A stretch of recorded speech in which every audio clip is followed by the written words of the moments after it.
hari ini adalah bagaimana mengikuti baginda Nabi Muhammad SAW, mutaba'atu Rasulillah SAW.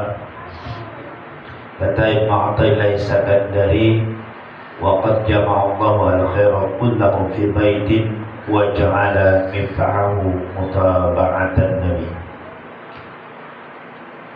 Allah itu telah menghimpun satu kebaikan dalam satu rumah, menghimpun satu kebaikan atau seluruh kebaikan dalam satu bangunan, dalam satu ruangan. Kalau pengen kebaikan itu kita dapatkan, kita harus punya kuncinya. Apa kuncinya? Kata Ibnu Athaillah Sakandari, kuncinya adalah mengikuti baginda Nabi Muhammad SAW. Kebaikan di dalam agama ini tentu banyak. Ya, ada sedekah yang bersifat sunnah, tentu banyak pula yang bersifat wajib. Biar kita mendapatkan daripada kebaikan itu semua, kita harus mengikuti tata caranya baginda Nabi Muhammad SAW. Maka ikut Nabi bukan dalam poligaminya saja. Sering kita dengarkan bahwa sunnah Rasul itu yang digaungkan poligami.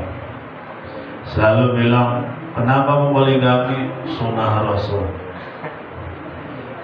Duha sunnah Rasul, tahajud sunnah Rasul, puasa Senin Kamis sunnah Rasul. Yang paling kenalnya poligami.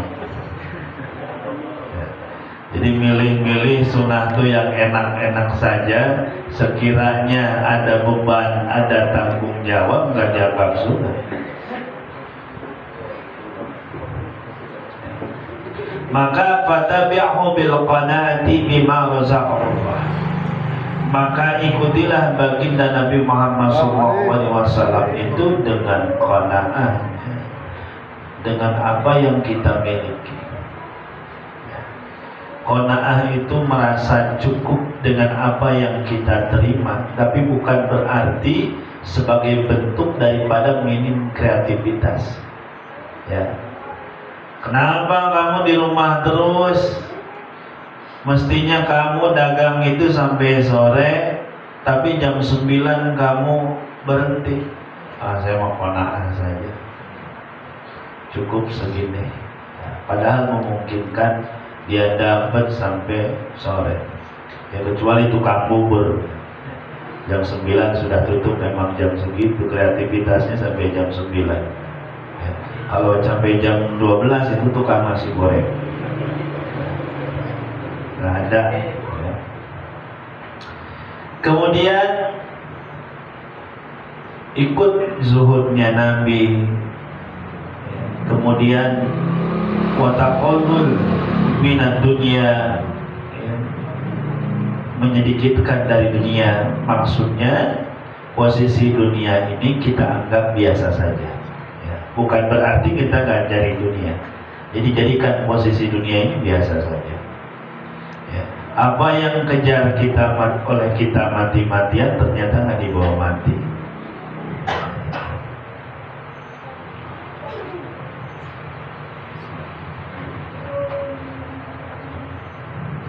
Maka kalau kita sudah mencintai Nabi, itu tanda pintu cinta Allah sudah terbuka bagi kita. Karena kata Allah Subhanahu wa taala, "Qul in kuntum tuhibbunallaha fattabi'uni yuhibbukumullah." Katakanlah wahai Muhammad, in kuntum, kalau kalian semua tuhibbunallaha, mencintai Allah, fattabi'uni, ikutilah oleh kalian nih kepadaku, yuhibbukumullah, niscaya Allah akan mencintai kalian. Jadi kalau pengen dapat cintanya Allah, cintai dulu Rasul. Ya. Wa idza talabtal khaira kullahu faqul.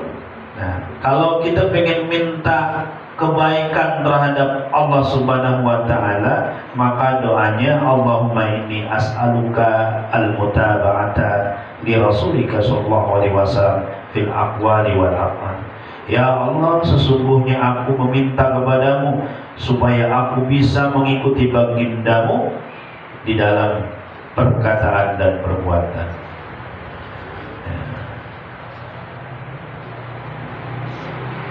Siapa orang yang ngaku ngikutin Nabi Muhammad sallallahu alaihi wasallam, wa man arada dzalika fa 'alaiha bi'adami dzulmil ibadillah, maka dia jangan berbuat zalim kepada hamba Allah, baik di dalam harga dirinya, baik di dalam nasab-nasabnya. Jangan meledek keturunan, jangan meledek pangkat, jangan meledek kedudukan, jangan meledek harga diri.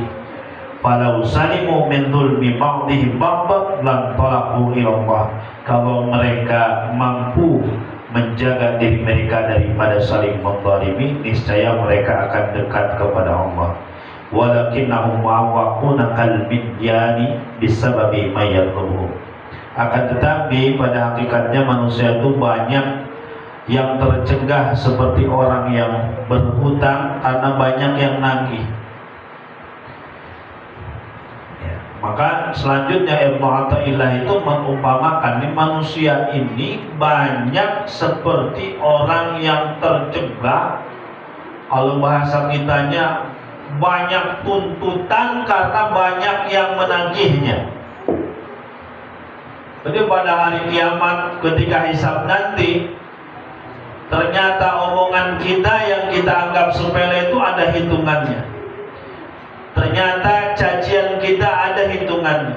Setiap tindak tanduk kita yang kita laksanakan ada hitungannya.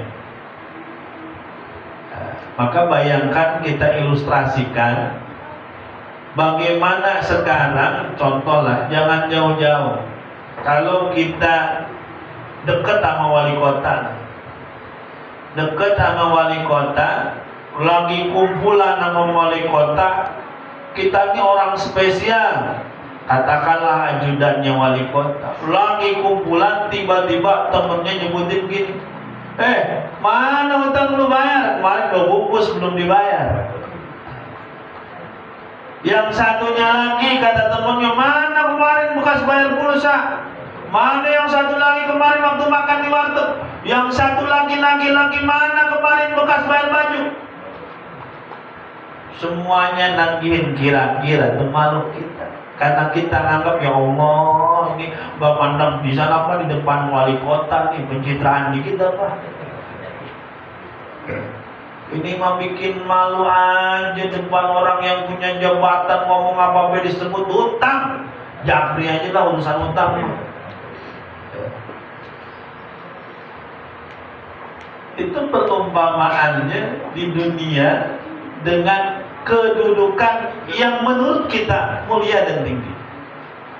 Itu apalagi nanti di hadapan Allah Subhanahu wa taala, yang datang kepada kita bisa jadi ribuan, bisa jadi puluhan ribu, yang nagih sama kita hutang-hutang amalan yang kita ambil disebabkan kezaliman kita terhadap mereka. Tuh malunya kayak gimana?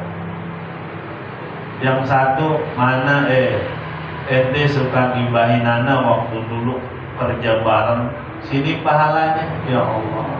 Yang satu lagi, ente di dunia belum bayar hutang, bekas rokok 200 perak lagi di warkop, ditagih lagi, ya Allah. Malunya kayak gimana? Kalau dengan yang mempunyai jabatan di dunia saja kita malu, mestinya nanti kalau di akhirat kita tentu akan lebih malu. Tidak ada yang mampu menghalangi, menaungi kita kecuali amalan baik kita.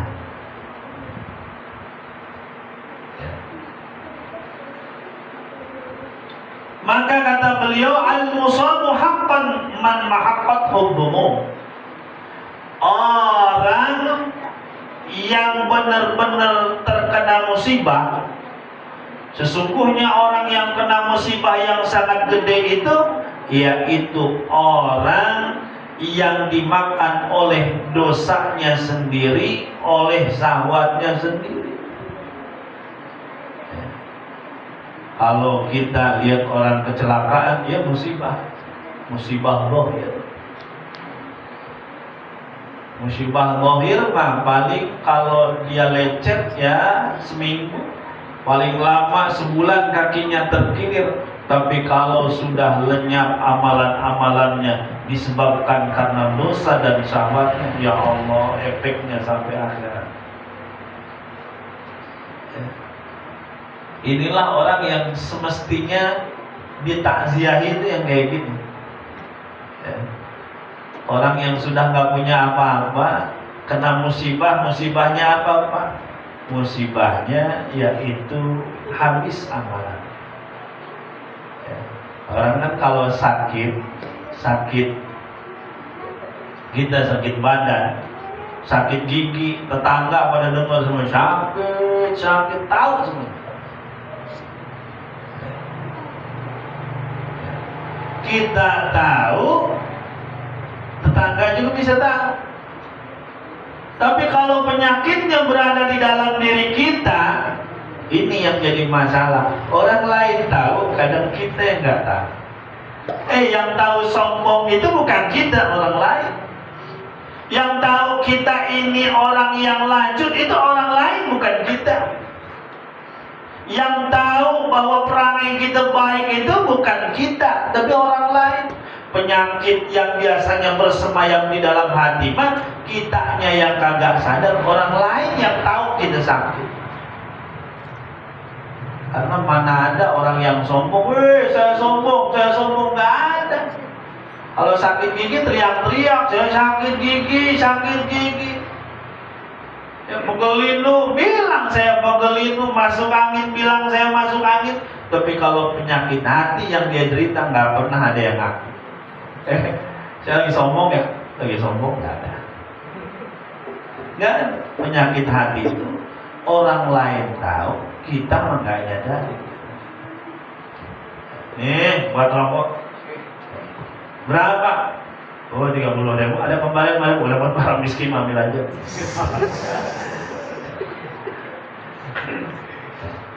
Kita ngitung sedekah aja, ambil aja lah. Itu kata-kata seperti itu kan menurut kita mah biasa saja, penilaian orang. Masya Allah, Haji Muhyiddin, ya.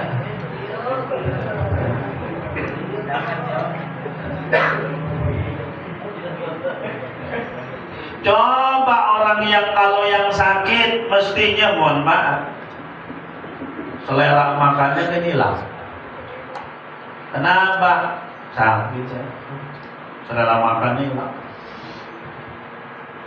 Kita lagi sehat-sehatnya, kayak siang hari, tengah hari makan bakso pedas tuh enak banget. Tapi kalau orang yang lagi asam lambungnya naik, ya, sekalipun dia banyak di depannya, nggak selera. Begitulah perumpamaannya orang yang kalau sakitnya ada di dalam, ditunjukin kenikmatan, ibadah, nggak selera. Pengajian nggak selera. Emang lagi sakit mau gimana? Kan kalau sakitnya sakit badan mata kelihatan. Kalau sakitnya di dalam diri yang tahu ya teman-teman kita. Ya Allah, ayo malas banget sekarang. Contoh ya.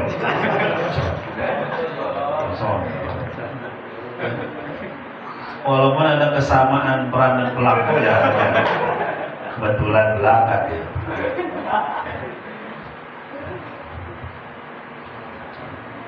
Coba.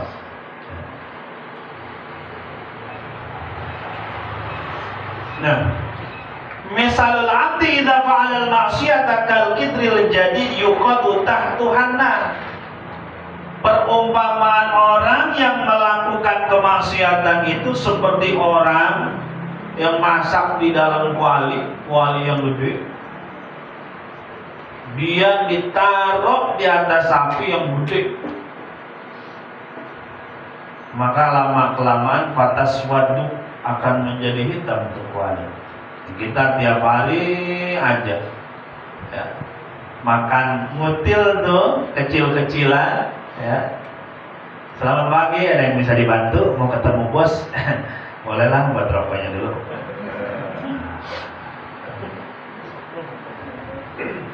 Perasaan kalau kesini biasanya nggak ada. Sekarang prosedur baru Pak. Berapa? 5.000 Pak. 5.000. Terus aja. Lama kelamaan yang 5.000 itu justru menjadi karang dalam hati kita, menghalang. Anggap biasa. 5.000. Dapat goceng, lama-lama dapat 500.000, betah aja. 5 juta juga nggak kerasa. Ya.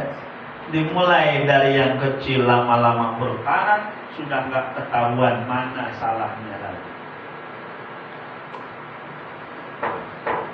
Orang tuh maling nggak langsung maling mobil, dimulai dari spionnya dulu.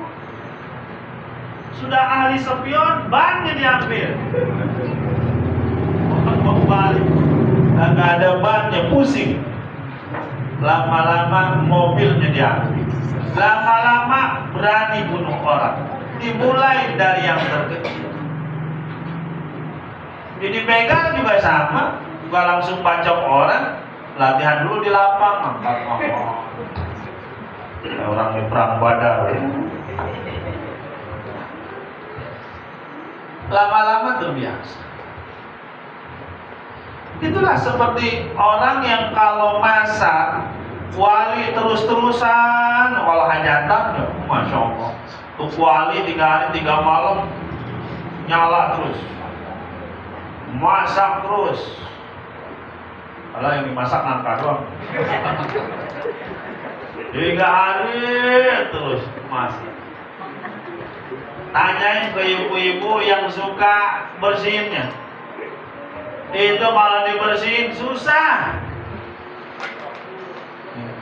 Kenapa? Udah kelamaan, kagak dicuci-cuci. Goceng, gak pernah dicuci, gak pernah ditaubati, lama-lama keras. Biasa, sehari gak dapat goceng, waduh ada sesuatu yang salah nih. Gak ada penghasilan hari ini. Padahal dari sesuatu yang salah. Tapi kalau seketika kita masak, habis goreng tempe, habis goreng tahu, sejam, aduh, ini kita cuci dulu dah, bersih.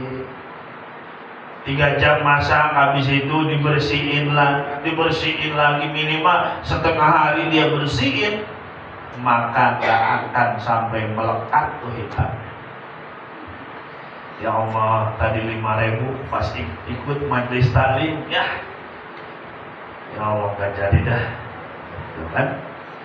Ringan, bersih.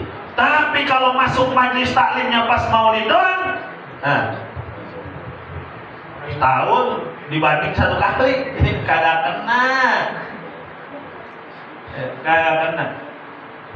Udah hitam, udah kadung berkarat, isinya goceng.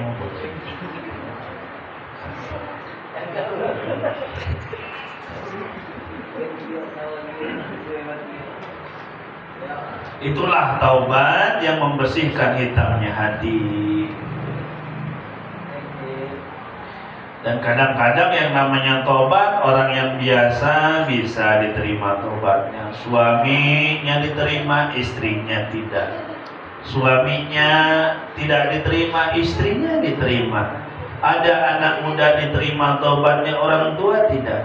Maka beruntunglah kalau ia diterima taubatnya. Innallaha yuhibbut tawabina wa yuhibbul mutatahhirin.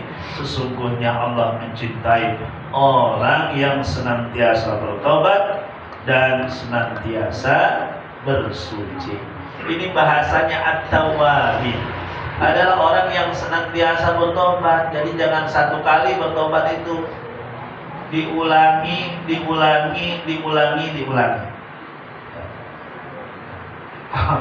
Ustaz, saya mah sebenarnya pengen tobat, cuma besok gitu lagi.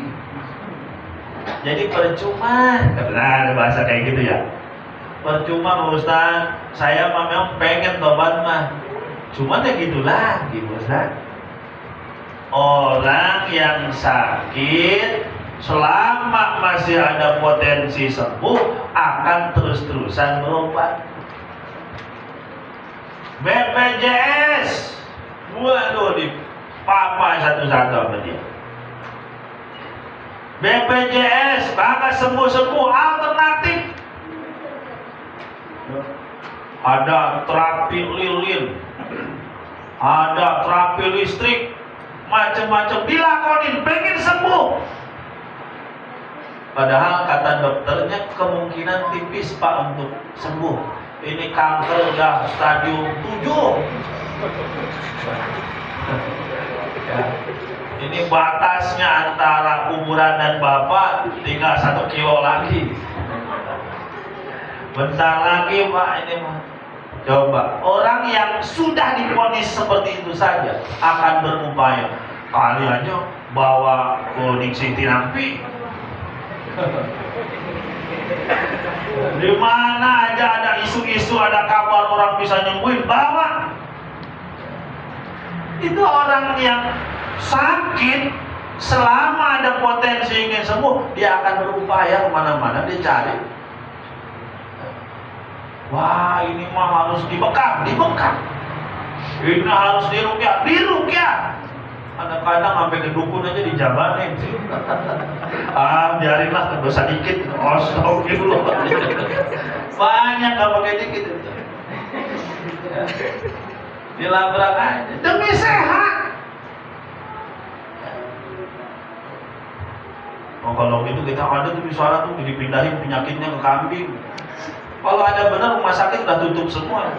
Ya, dan orang sini gak bakal makan daging kambing, sakit semua. Ya. Tapi dilakonin itu. Perumpamaannya seperti kita itu yang sakit hati, yang punya penyakit hati, yang sombong, yang senantiasa melakukan kemaksiatan. Harusnya motivasinya juga seperti itu. Selama itu mungkin dan kita bisa, ayo lakukan. Walaupun besok masih ngulangi lagi, ayo usaha. Ya. Orang yang kalau latihan mana belum kena belum berhenti. Ya, jangan berhenti. Kenapa nggak mana lagi? Ya nggak kena. Kenapa nggak taubat lagi? Diulangi lagi. Terus saja. Selama orang latihan memanah belum kena, jangan berhenti. Selama taubatnya belum istiqomah, belum jadi taubatan nasuha, jangan berhenti, terus-teruslah bertobat. Orang yang nggak tahu tentang tobat ini tentu nggak akan tahu kedudukannya. Karena tobat itu dalam perumpamaan amal-amal kita, ya, dalam tingkatan dalam meniti amalan kita, ini justru paling utama. Ya. Akan diterima yang lainnya kalau dia senantiasa bertobat. Ya. Coba kalau kita, mohon maaf, ini kita punya batu permata, kucing lewat dan parit, batu bacan. Diambil, angkat, lewat lagi ke kolam, ada ikan sana tuh, lemparin batu bacan, nggak akan ada ya kan? Jalik mah, habis. Kenapa? Ikan, ayam, kucing, binatang-binatang yang lainnya, dia nggak tahu keistimewaan baca, nggak tahu. Mau dikasih 1 ember, mau dikasih 1 drum, nggak akan ada gairah yang akan mendorong dia untuk mengambil hal itu. Kenapa manusia bisa, waduh cekatan, cari sampai ke gunung-gunung kemana-mana, sampai ke Kalimantan kemana-mana dicari, pol bawah lautan dicari. Kenapa? Tahu betapa istimewa. Nah orang yang nggak tahu kedudukan taubat itu seperti apa, cuek aja. Ada temennya taubat dong, dari rela, yang mati aja masa muda. Kalau mati muda, Jangan pernah tobat menunggu tua. Kadang-kadang di usia muda telah tiada, sedangkan tobat belum pernah menanti. Nauzubillah.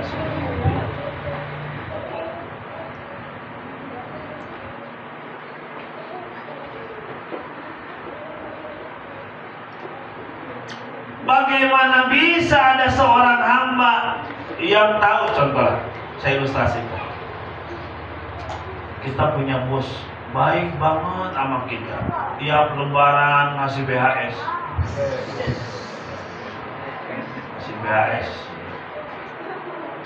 istrinya dibeliin kalung, masya Allah. Tiap awal bulan dikasih uang tip, ya, akhir bulan dikasih beras, ya mimpi aja tuh mimpi. Kira-kira tuh kalau bos udah kayak gitu, kita ada timbul rasa malu gak? Malu. Lagi bilang dikit, masuk gak enak sama bos. Bukan karena galaknya, tapi karena baiknya sama kita. Lagi malam-malam tuh, bosnya telepon, tolong mohon maaf Ido, kesini dulu. Kita harus nyiapin besok untuk tamu.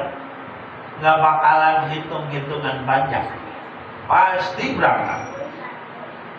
Ini kalau nanti telat nggak dapat BHS lagi. Bos sudah berbuat baik, anaknya disekolahin sampai kuliah. Gak akan dia sesekali dia. Kenapa? Takut. Kenapa? Merasa baik bos. Kita mau, ya Allah, kurang gimana baiknya lagi. Kemarin musim Covid, nyari-nyari oksigen susah banget. Sampai ada orang berebutan oksigen, harga oksigen mahal. Timbang buat bantu nafas doang, ya Allah, kita nafas asli. Sampai sekarang gak pernah dirasain, gak pernah disyukurin. Tuh kalau pakai tabung misalnya nafas kita nggak cukup, habis satu budak, nggak pernah kita syukurin. Padahal baiknya Allah udah kayak gitu. Sama bos mah kita ingat banget, dikasih nyawa, dikasih istri yang cakep, soleha, anak yang soleh, duit yang banyak, nggak pernah kita syukuran. Ingatnya bos terus. Padahal yang menggerakkan hati bosnya Allah. Dipanggil bos buru-buru datang, dipanggil Allah buru-buru datang. Coba dari telepon sama bos, tiba-tiba assalamualaikum Ridho, tutup mati. Kira-kira tuh bos gimana tuh responnya? Ya Allah, mana lagi ada butuh. Gak kaya lagi butuhnya. Ya Allah, mohon ngebuan mulu lagi. Tanggal 10 udah ngebuan mulu. Itu pandangan bos akan beda. Kita dipanggil untuk kebaikan sama Allah, ya Allah. Gak ada sinyal kita, gak pernah nyangkut. Dipanggil sholatnya gak nyangkut, dipanggil majlis taklimnya nggak pernah nyangkut. Itu bagaimana Allah Subhanahu wa Ta'ala terhadap kita? Walaupun Allah nggak butuh amalan daripada kita, nggak mengurangi kemuliaan Allah, meskipun satu penduduk dunia ini nggak beribadah kepadanya, tapi kita sebagai hambanya tentu akan mendapatkan berkah. Kalau kita mampu hormat kepada manusia, harus lebih hormat lagi kepada Allah dan Rasul.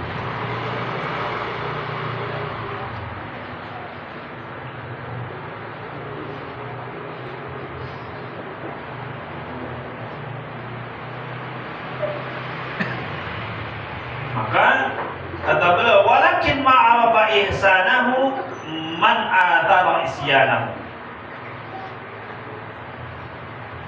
Tidak akan tahu kebaikan Allah Subhanahu wa Ta'ala, atau tidak tahu atas kebaikan Allah Subhanahu wa Ta'ala orang yang terus-terusan maksiat kepada Allah. Itu dia nggak sadar. kalau Allah itu telah berbuat banyak kebaikan terhadap diri. Ya Allah, ini kita tinggal hitung-hitung aja tiap hari. Kayak gimana kita, bahkan guru-guru kita mohon maaf ya, ada yang kerjanya itu nyatetin amalan seharian. Dari pagi baca Quran, checklist. Sholat duha, checklist 1, alhamdulillah. Nanti duhur, qobliyah, ba'liyah, checklist 1, jamaah tidak, checklist. Ada kolom 1 gibah, cakap. Satu lagi ngomongin orang, cakra. Berkata yang tidak penting, cakra lagi. Silang. Gua ada, bersyukur banget. Coba kita catat aja. Pengen ngapal sini, nggak usah jauh-jauh nanya ke orang. Sehari kita catetin amalan kita dari pagi sampai malam. Kita koreksi. Kira-kira banyak yang baik apa enggak? Dimulai dari bangun tidur, sholat subuh berjamaah, checklist.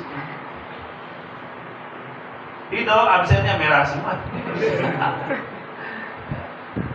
Husnudon banyak yang melayar.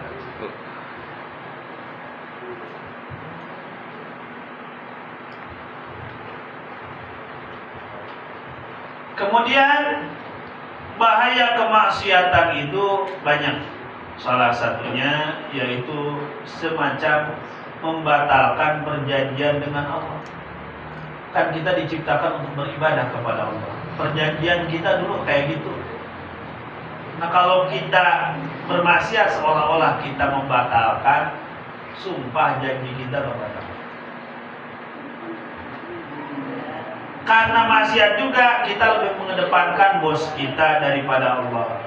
Taat kepada hawa nafsu dan akan melepaskan rasa malu di diri kita. Orang kalau sudah banyak melakukan hal yang tidak dia rasa malu, padahal itu adalah suatu kemaksiatan, itu sudah terjerembab dalam bahaya kemaksiatan.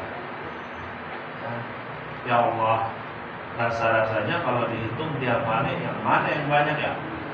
Husnudon saja. Kita mudah-mudahan Allah senantiasa memberikan taufik dan hidayahnya supaya kita dibimbing selamanya dalam kebaikan terhadap Allah Subhanahu wa taala. Saya bilang berulang-ulang, jangan pernah lelah untuk belajar, jangan pernah lelah untuk bertaubat. Setiap kita pasti melakukan kesalahan, setiap kita ada potensi mendapatkan kebaikan.